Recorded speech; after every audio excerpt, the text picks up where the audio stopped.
जन्माष्टमी के दिन जरूर सुने श्री कृष्ण भगवान के जन्म की पौराणिक कथा।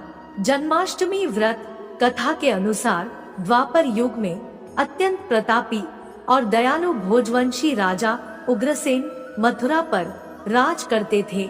जब उन्हें पता चला कि उनका बेटा कंस मासूम लोगों पर अत्याचार करता है, तब उन्होंने उसे खूब समझाना चाहा, लेकिन कंस ने अपने पिता का विरोध किया और उन्हें गद्दी से उतारकर कारागार में डाल दिया।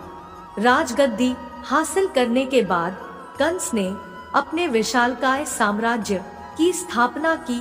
कंस बहुत ही शक्तिशाली राजा था, लेकिन दिन पर दिन उसका अत्याचार मासूम लोगों पर बढ़ता ही जा रहा था। लेकिन कंस को अपनी बहन देवकी बहुत ही प्रिय थी। देवकी का विवाह यदुवंशी सरदार वसुदेव से हुआ था।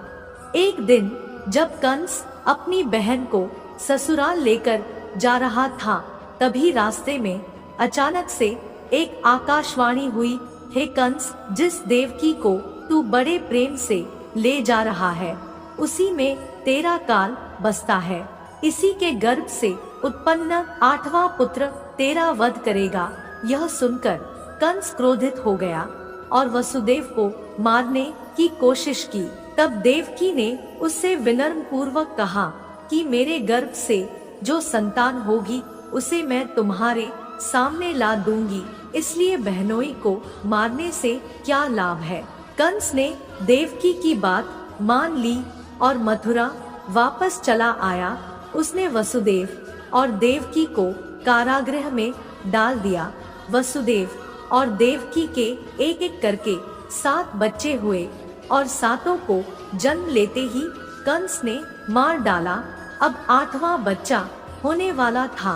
तभी कंस ने कारागार में उन पर कड़े पहरे बैठा दिए। उसी समय नंद जी की पत्नी यशोदा को भी बच्चा होने वाला था।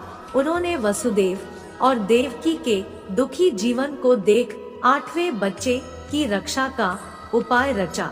जिस समय देवकी को पुत्र पैदा हुआ, ठीक उसी समय संयोग से यशोदा के गर्भ से एक कन्या का जन्म हुआ, जो और कुछ नहीं सिर्फ एक माया थी। जिस कोठरी में देवकी और वसुदेव कैद थे, उसमें अचानक से प्रकाश हुआ और उनके सामने शंख, चक्र, गदा और पद्म धारण किए चतुर्भुज रूप में विष्णु भगवान प्रकट हुए। और यह देखकर दोनों विष्णु भगवान के चरणों में गिर पड़े।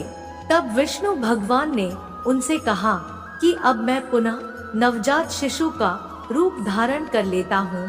तुम मुझे इसी समय अपने मित्र नंद जी के घर वृंदावन में भेज आओ और उनके यहाँ जो कन्या जन्मी है उसे लाकर कंस के हवाले कर दो, क्योंकि इस समय वातावरण अनुकूल नहीं है।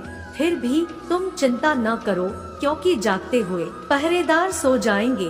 कारागृह के फाटक अपने आप खुल जाएंगे और उफनती अथाह यमुना तुमको नदी की दूसरी तरफ जाने का मार्ग दे देगी।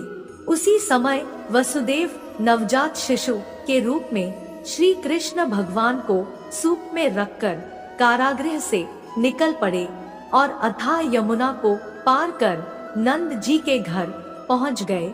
वहां उन्होंने नवजात शिशु को यशोदा के साथ सुला दिया और कन्या को लेकर मथुरा आ गए और कारागृह के फाटक पूर्ववत बंद हो गए।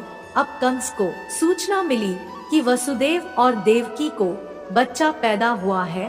तब उसने बंदीगृह में जाकर देवकी के हाथ से नवजात कन्या को छीनकर पृथ्वी पर पटक देना चाहा, परंतु वह कन्या आकाश में उड़ गई और वहां से कहा, अरे मूर्ख, मुझे मारने से क्या होगा? तुझे मारने वाला तो वृंदावन में जा पहुंचा है। वह जल्द ही तुझे तेरे पापों का दंड देगा।